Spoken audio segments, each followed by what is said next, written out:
En primera plana, Carlos Herranz. Bienvenidos en Primera Plana, un programa de Radio Francia Internacional y de France 24. Esta semana ponemos el foco en la precampaña francesa, muy animada a menos de 5 meses de esas elecciones, de esa carrera por el Elíseo. Nos acompañan en este estudio Beatriz Juez, corresponsal del diario El Correo aquí en Francia. Bienvenida, Beatriz. Gracias. Laure Cometti, periodista política. Bienvenida, Laure. Hola, Carlos, gracias. Y Olivier Urrutia, politólogo y asesor en management político. Bienvenido, Olivier. Hola, gracias. La batalla por el Elíseo 2022, hoy en Primera Plana. La elección de la candidata conservadora a las elecciones presidenciales de abril del año que viene en Francia, Valérie Pécresse, la semana pasada, viene a completar el cuadro de candidatos que disputarán al presidente Emmanuel Macron la presidencia de Francia. Un Macron que todavía no ha anunciado que presenta oficialmente su candidatura, que es algo que se da ya por hecho y por descontado. Con la derecha intentando buscar su espacio, con una izquierda más desdibujada que nunca y con una nueva ultraderecha, la del polemista Éric Zemmour. Fenómeno político de los últimos meses en Francia, el Trump francés, condenado en varias ocasiones por incitación al odio. Demuestra, eso sí, que es producto de un malestar que arrastra este país desde hace tiempo. Repasemos algunas portadas que nos deja la prensa. Diario Liberación, portada con todos los candidatos reservando una sombra en el centro para Macron que aún no ha oficializado. El diario habla de sobrecalentamiento tras los altercados en el primer mitin de Éric Zemmour el pasado fin de semana. Le Figaro, Pécresse lanza la batalla contra Macron. Dice el diario conservador que Pécresse tiene ahora el reto de aunar todas las sensibilidades de la derecha republicana en torno a su candidatura. Y Le Parisien se pregunta por su parte si el fenómeno Zemmour no se va a desinflar como ya da muestras de algunos signos de fatiga y varios tropiezos en estas últimas semanas. Bueno, el ambiente ya es de precampaña, Beatriz, quedan 5 meses, pero no sé si podemos ir definiendo algunas líneas que vayan definiendo ya esta precampaña en Francia. Bueno, esta última semana ha sido bastante muy interesante y muy animada porque ha cambiado un poco todo, ¿no? De repente ha salido Pécresse, la líder de la derecha, que en un principio no era favorita para ganar. Luego, por fin, Zemmour, después de varios meses, por fin ha anunciado su candidatura. Y ahora mismo hemos visto también a la izquierda, a Anne Hidalgo, que la pobre solo tiene un 3% en las encuestas y ha querido hacer una unión de la izquierda. Un llamado desesperado. Un llamado desesperado y no le ha salido, ¿no? Entonces, todo esto ha ocurrido en una semana y se ha puesto todo bastante emocionante, la verdad. ¿Algunas tendencias que ya podamos ir viendo de esta pre-campaña electoral? Bueno, parece que ahora ya conocemos casi todos los candidatos y que Emmanuel Macron va a esperar y tardar mucho en anunciar su probable candidatura y va a aprovechar de este periodo en donde, bueno, es presidente, está a cargo y no tiene que salir y anunciar lo que todos suponemos y puede aprovechar realmente de este momento, además con la presidencia francesa del Consejo de la Unión Europea. Es decir, le viene bien aguantar, digamos, esa imagen de hombre de Estado lo máximo que pueda. Quedarse por encima de la pelea. Olivier, ¿algunas tendencias que podemos ver ya de esta precampaña? Sí, bueno, sobre todo la victoria de Valérie Pécresse en las primarias de derecha, que según mi punto de vista, esto sí que cambia realmente el juego, ¿no? Porque Zemmour, su candidatura ya era algo bastante esperado desde las últimas semanas o meses, se intuía, ¿no? Mucho, y en cuanto al estancamiento, ¿no? del voto de izquierda, pues es algo también que no ha cambiado en las últimas semanas. Pero la entrada de Pécresse sí, que ya es una novedad, yo creo que bastante importante. Es el elemento nuevo. Luego vamos a comentar, vamos a analizar la figura de Pécresse, pero en cualquier caso estamos hablando de Macron en el centro liberal, estamos hablando de esas candidaturas de la ultraderecha con Zemmour, estamos hablando de la elección de Pécresse. Beatriz, estamos hablando de una elección que gravita en la derecha. Sí, claramente, porque la izquierda están todos divididos. Y bueno, si se unieran, cosa que ya hemos visto que no va a pasar, podrían tener una opción para pasar, porque tendrían como el 24%. Podrían pasar a la segunda vuelta. Pero como están todos unidos, el máximo tiene un 8% de intención de votos, pues claramente gira a la derecha esta campaña, pero siempre. Yo creo que también si aquí en Francia es un país muy que de es algo derechas. muy tradicional. Yo me parece a mí, comparado con otros países, yo creo. Pero lo que pasa es que digamos diréis. que siempre ha habido la perspectiva. Lo que no hay ni siquiera esta vez es la perspectiva de intentar luchar por la primera vuelta, que yo creo que eso es la novedad, ¿no? Que ni siquiera existe esa perspectiva. Sí, creo que sí, es histórico, ¿no? Con una izquierda tan débil.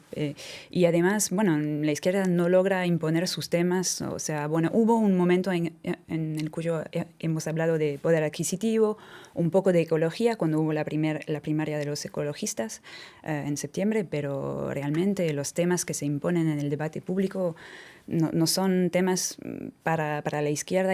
O sea, la izquierda podría hablar de esos temas de inmigración, inseguridad, autoridad, orden, pero no lo hace. No lo hace. O cuando lo hace es un fracaso, porque miren lo que pasó con Arnaud Montebourg, que quiso proponer una medida un poco fuerte, un poco provocativa sobre inmigración y bueno, mitad de su equipo de campaña se fue y bueno, es un desastre. Olivia, tenemos una agenda de temas de seguridad, del encaje del Islam en Francia, que son temas que a la de izquierda se sienten incómodos tratándolo, y a la vez los temas prioritarios de la izquierda, como el ecologismo y la justicia social, no consigue meterlos en la agenda. No. A ver, es verdad que es la primera vez en toda la historia de la Quinta República que las fuerzas de izquierda están tan débiles en cuanto a posibilidad de votos, ¿no? Creo que están, sí, como lo dijo Beatriz, en un 24-25%. Suman todo lo mismo que Macron. Toda la izquierda, todas las izquierdas suman lo que Macron. Que no es aritmética. Claro, o sea, totalmente. Pero sí, yo creo que es tanto un problema, ¿no?, de personalidad de los que representan ahora mismo la corriente progresista en Francia, como un problema también, sí, programático, ¿no? Es decir, que ahora hay temáticas que son temáticas, digamos, que hablan al cotidiano, ¿no?, franceses, que la izquierda, por un motivo u otro, no ha querido tratar. Con lo cual existe una especie de desconexión entre las preocupaciones de los ciudadanos con lo que propone y lleva la izquierda en el debate público. Y eso, yo creo, explica mucho el desmoronamiento de la izquierda. ¿Hay una desconexión, Beatriz, entre la izquierda y el ciudadano aquí en Francia? Sí, yo creo que sí, porque en estos momentos mucha gente está preocupada por temas estos de inmigración, de seguridad, del Islam o de la integración de los musulmanes en la sociedad. Y esos temas no los trata generalmente la izquierda o los trata un poco de lado. Y porque pero ellos no ha sido así históricamente. Sí que ha habido partidos de izquierda en la historia que han hablado de seguridad, que han hablado de la inmigración, que han hablado... Es la izquierda de ahora. El propio Partido Comunista francés, con Georges Marchais, hablaba mucho de inmigración y del encaje de los extranjeros dentro de la economía francesa, porque lo veía como un peligro justamente para la clase obrera francesa, que ligase demasiada inmigración económica y que las grandes empresas se aprovechasen de esa inmigración como para controlar a la baja los sueldos de los obreros. Entonces, eso sí que era una forma de izquierda de tratar de un problema social, que es el problema de la inmigración, pero desde una perspectiva de izquierda. Y el candidato comunista, Fabien Roussel, sigue hablando de inmigración en esos términos, más o menos. Eso pero bueno, sí. es muy bajo. Pero en es los sondeos. muy marginal. Claro, Sí. claro. No, antes estaba también la figura de Manuel Valls, ¿no? El primer Manuel ministro, Valls también lo hizo. que también lo hizo, pero bueno, luego acabó mal Bueno, también. Pero en la propia izquierda llamaban a Valls racista, Sí. facha, reaccionario, como si una persona de izquierda no pudiese tratar de temáticas que son temáticas, digamos, totalmente compartidas por todo el mundo. Es decir, que no es la temática la que define el ser de izquierda o derecha, es la perspectiva con la que se trata a la temática lo que define no a la sé si viene a posición. pasar lo mismo cuando, por ejemplo, una señora conservadora se declara feminista, que hay gente que intenta como atizarla en ese carné por definirse de esa forma. No sé si sería un ejemplo al revés, contrario, que puede pasar, ¿no? Totalmente. Macron llega al momento de su reelección con buenos datos económicos y una popularidad mejor que en otros momentos de su quinquenio, donde los movimientos sociales se lo pusieron muy complicado, si recuerdan el caso de los chalecos amarillos o de las huelgas. Todavía no ha anunciado su candidatura y juega con ese rol de presidente del Consejo de la Unión Europea a partir de enero, que Francia va a presidir en el primer semestre del año. ¿Europa va a ser su gran credencial, su gran baza para estas elecciones, Beatriz? Sí, yo creo que sí, porque además él se define como europeísta, ¿no? Y además y eso le diferencia también a lo mejor más de otros candidatos más de la extrema derecha que siempre arremeten contra Europa. Y él va a estar haciendo un montón de reuniones por aquí, por Francia, trayendo a todos los ministros, trayendo a todos los presidentes y primer ministros de aquí en Francia en reuniones, y va a tener una proyección internacional como un hombre de Estado, un hombre europeo. Además, ahora ya no está Merkel, entonces él puede aprovechar esta baza, ¿no? Lo único que luego veremos si suma o resta, cómo lo hace, si se pasa demasiado o no. Veremos si suma o resta puntos aquí en lo que son las elecciones, ¿no? No sé cómo va a compaginar este juego de roles de un presidente del Consejo de la Unión Europea y al mismo tiempo estar en campaña visitando lugares de la Francia profunda que recelan un poco de la figura del propio Macron. Claro, pero me parece que durante su quinquenio Macron ha mostrado que le gusta, ¿no? Estar navegar entre dos aguas y lo hace de manera, controlada. Y me parece que lo habíamos visto durante la carrera para la elección europea, porque bueno, era presidente y había dicho no voy a entrar en la carrera, pero bueno, había recorrido Francia para sostener su partido. Entonces, sí, pienso, como dice Beatriz, que va a aprovechar de esta presidencia para mandar mensajes y tratar porque ya ha dicho que su proyecto para la presidencia francesa del Consejo Europeo era, bueno, hacer reformas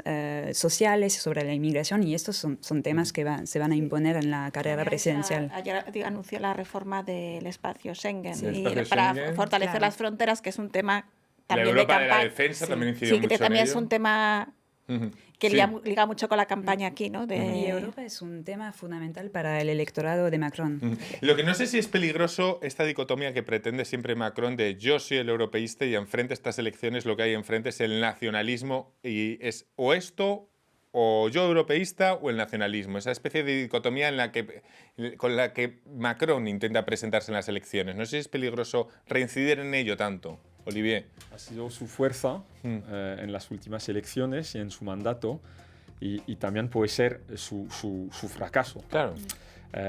Es un juego peligroso, es una apuesta, pero yo creo que ya es demasiado tarde para él como para cambiar de chip, ¿no? Porque ahora asumir un discurso que no fuese totalmente europeísta con todo lo que hizo no sería creíble. Me van a permitir unos segundos para una pausa y enseguida volvemos aquí en Primera Plana. Gracias.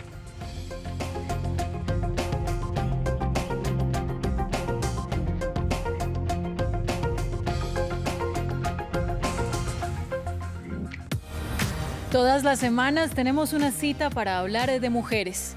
En ellas hoy hablamos de nuestra diversidad, nuestros logros y nuestras luchas constantes. Aquí entrevistamos a las que generan el cambio en el mundo y les contamos sus historias.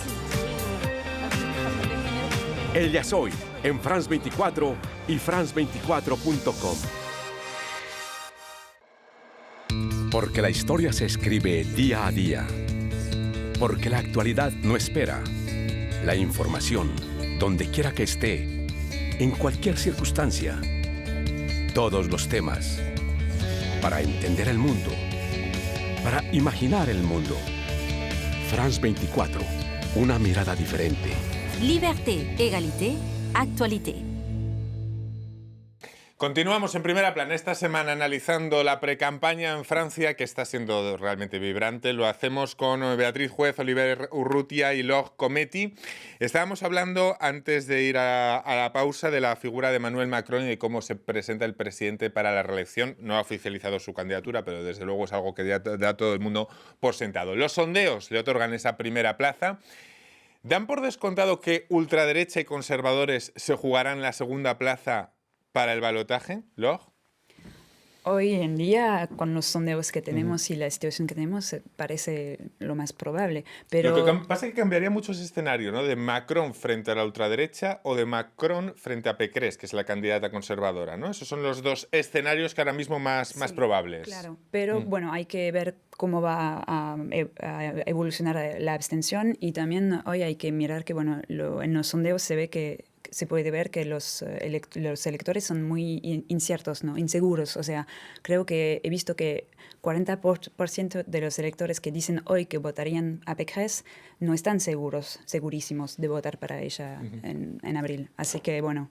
Hombre, Pécresse ahora mismo tiene subidos los sondeos, digamos, porque también tiene el efecto este de haber salido, ¿no? Hay que esperar un poco para ver una radiografía más real, ¿no? De lo que está pasando con Valérie Pécresse. Los candidatos todavía no han presentado su programa, entonces, bueno, hay que esperar un poco, pero hoy en día, claro que son los dos escenarios más probables.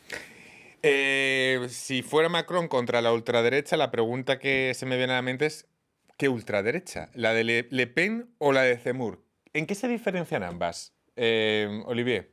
¿En qué se diferencian las ultraderechas? Porque ahora ya hablamos de las ultraderechas en Francia. En pocas cosas, yo creo, porque al fin y al cabo, Zemmour mismo, él mismo ha enfocado las diferencias con Le Pen, sobre todo en un tema de personalidad y sobre todo de capacidad de liderazgo, pero menos en cuestiones programáticas, ¿no? Es decir, que Zemmour se presenta como la alternativa más creíble a Marine Le Pen para que la ultraderecha llegue a gobernar, pero no por cuestiones, digamos, de fondo político, sino más bien de capacidad personal.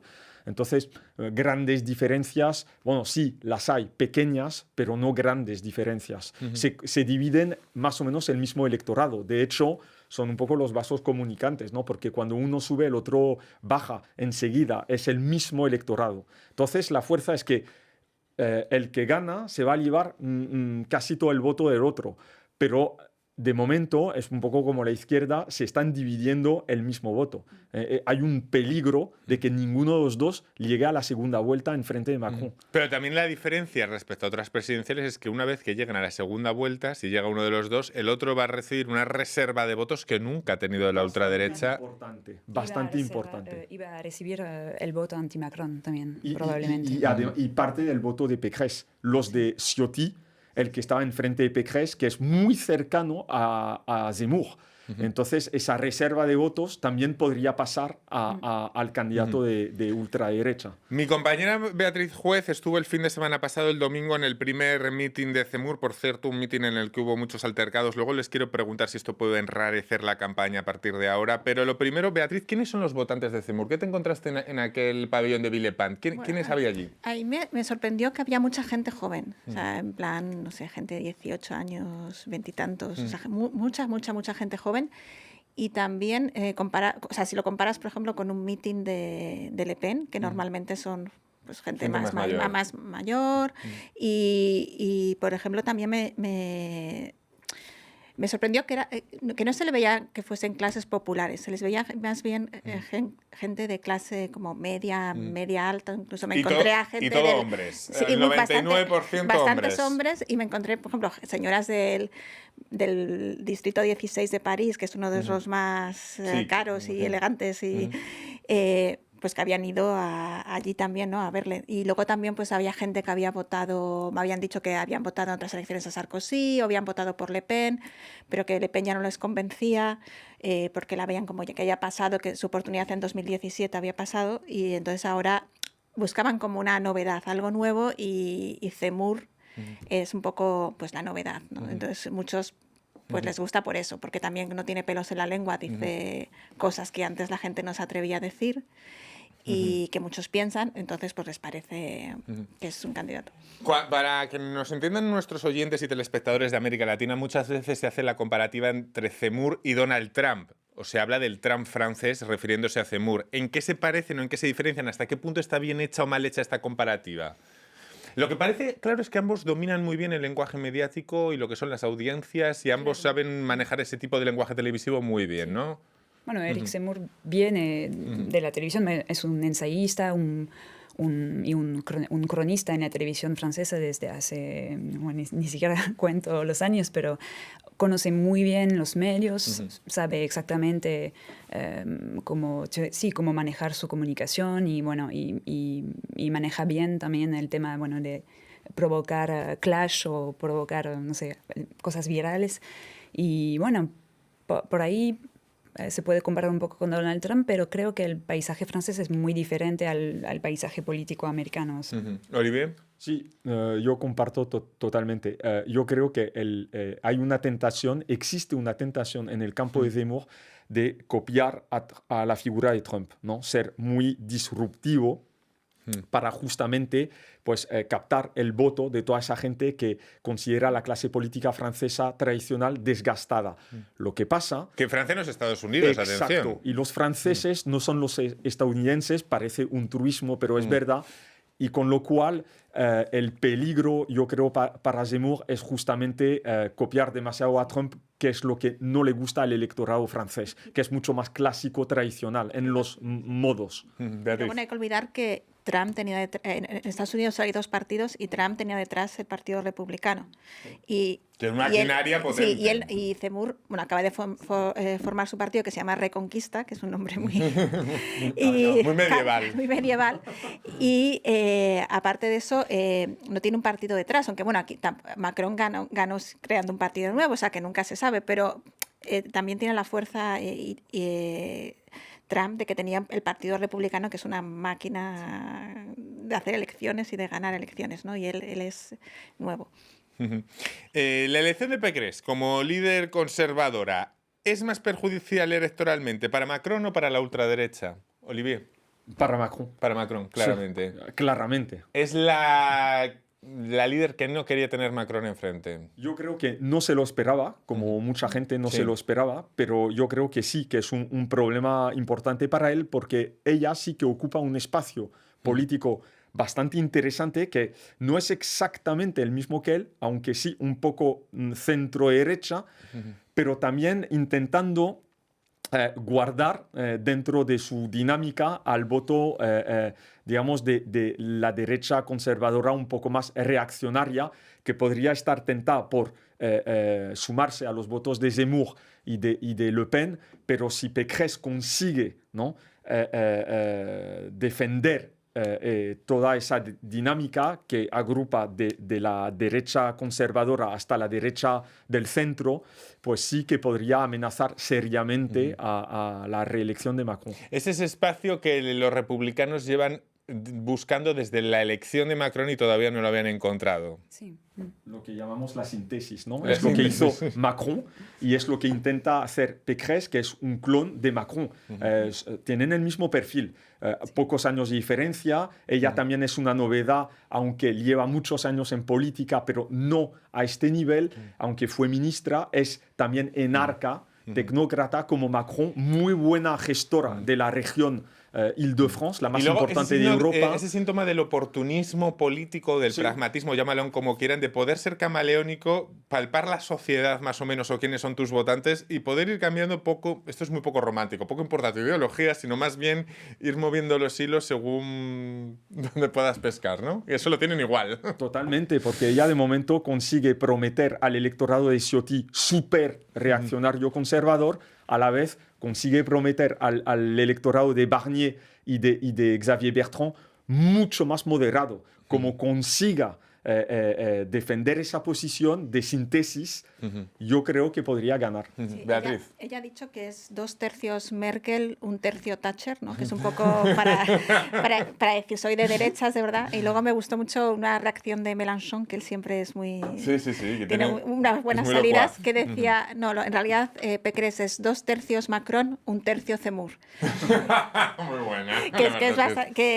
Bueno, ¿qué es eso, no? Que si ella va a intentar parecer de derechas, ser 2/3 Merkel, 1/3 Thatcher, pero mucha gente lo va a ver como que es un Macron bis, ¿no? Que también me decían muchos en el Congreso, ¿no? Que es un Macron bis y que no hay que votar por ella.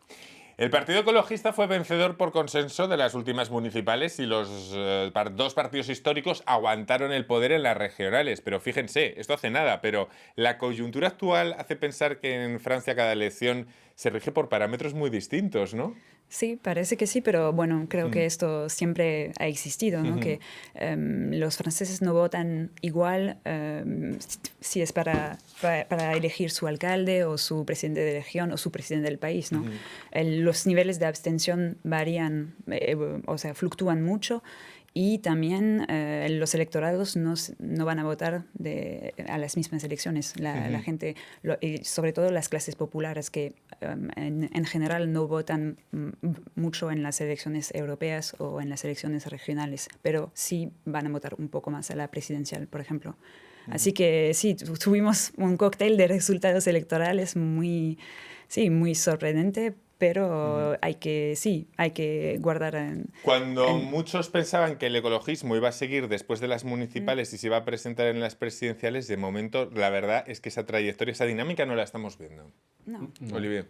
No, pero a ver, el régimen francés es un régimen presidencialista, ¿no? Bueno, el de la Quinta República, con lo cual siempre se dice que las elecciones a la presidencia es el encuentro entre una personalidad y el pueblo, los ciudadanos. Con lo cual yo creo que hacer un debate, ¿no?, sobre las diferencias programáticas no es tan importante. Hay que ver sobre todo la capacidad de liderazgo a nivel personal de cada uno de los candidatos. Y ahí los ecologistas pues pecan, no tienen una figura súper potente dentro del paisaje político francés. Me queda un minuto, así que ronda rápida y pido que se mojan. Hoy, si tuviesen que apostar, ¿quiénes se colarán en la segunda vuelta de las presidenciales? Ese duelo sería entre... Rápido, vea. Macron-Pécresse. Macron-Pécresse, Macron-Le Pen.